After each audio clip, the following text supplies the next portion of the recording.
Hello সবাইকে, first time কাপড়ে চুড়ি বানাতে বসলাম, তাও আবার সপ্তমীর দিন পরবো বলে।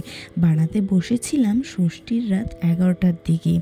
অনেক দিনের ইচ্ছে ছিল কাপড়ের চুড়ির একটা সেট বানাবো, কিন্তু কাজের চাপে আর সময়ের অভাবে বানানোই হয়ে ওঠেনি। তাই দুটা চুড়ি বানিয়েই নিজেকে সন্তুষ্ট করলাম। আমি প্রথমেই আমার শাড়ির সাথে ম্যাচ করে রেড কালারের কাপড় কেটে নিয়েছি। তারপর আঠা দিয়ে চুড়ির বেসের ওপর কাপড়টা দিয়ে পুরোটা কভার করে নিলাম। তারপর দুটা করে ঘুঙরু আমি এখানে সুতো দিয়ে সেলাই করে নিচ্ছিলাম। আর এই ঘুঙরুগুলো না আওয়াজ করে, সেজন্যই এই ঘুঙরুটাকে বেছে নিয়েছিলাম।